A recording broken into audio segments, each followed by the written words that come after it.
takých akože viacero tvári, že keď jedna je teda, moja hlavná teraz je taká startupová, kde rozvíjam teda svoj vynález Spear Hydro, to je taká vodná turbína, náhrada vodných turbín. Takže vtedy, hello, my name is Martin, I'm CEO of Spear Hydro. Potom s Cvernovkou chodíme kadetade, takže potom sa predstavujem ako Martin Šichman, ktorý rieši ekotechnologické riešenia vlastne pre novú Cvernovku. A potom mám ešte takú tretiu tvár, že som architekt a vtedy vlastne sa predstavujem ako Martin architekt. No najviac pracujem na tom Spear Hydro, teda na tej alternatíve pre bežné hydroturbíny a hydroelektrárne. Ale zatiaľ to nevynáša zrovna peniaze, čiže popri tom robím nejaké rekonštrukcie interiérov, ktoré niekedy aj realizujem, niekedy iba ako návrh a nejaké výstavy robíme priebežne, no a plus občas nejaká drobotina pred Cvernovku. No tá pointa tohoto celého je, že vlastne predstavte si, že týmto smerom tečie voda a vlastne tá voda rozhýbava tie plútvy. Ale vy nemusíte stavať žiadnu priehradu, nič, len plavidlo s našou technológiou zakotvíte k brehu a máte priamo energiu. Živočichy, tá plútva sa hýbe asi takouto rýchlosťou. Vrtula sa hýbe.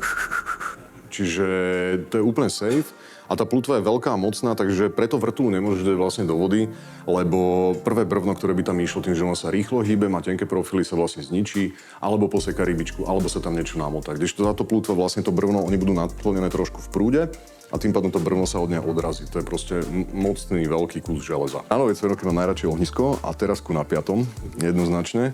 Môj úplne prvý kontakt s Cvernovkou, ešte vlastne starou, bol, že dali mi riešiť, že vlastne nejakú firemnú akciu, akože nakoniec sa to nerealizovalo ani nič, ale jeden z tých sajtov, kde by to mohlo byť, bola vlastne Cvernovka. A som tam proste prišiel a bol som, že wow, tuto chcem bývať.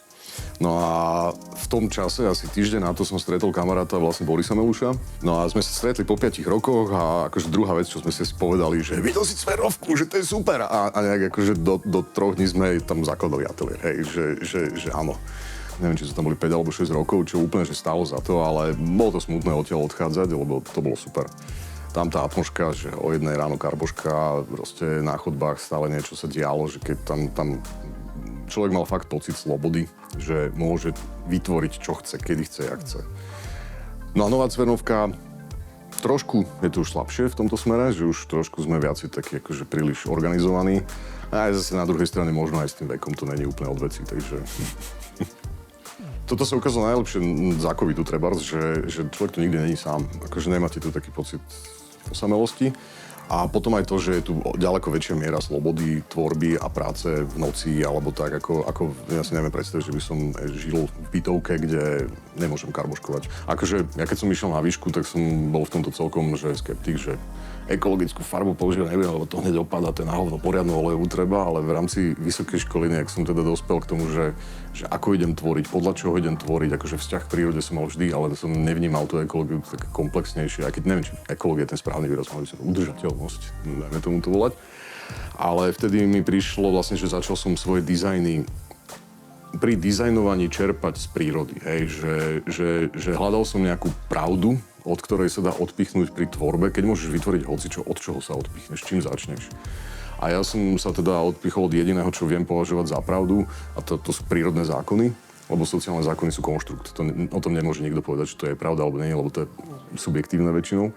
No a vlastne už na Vršovu som robil, jeden dom bol inšpirovaný tornádom a vlastne z odpadového tepla vytváral umelé tornádo. Hej, a celá tá geometria bola vlastne založená na tej geometrii. Potom vlastne diplomovku som robil uzavretý ekosystém, kde vlastne sa recykloval kyslík, odpady a všetko.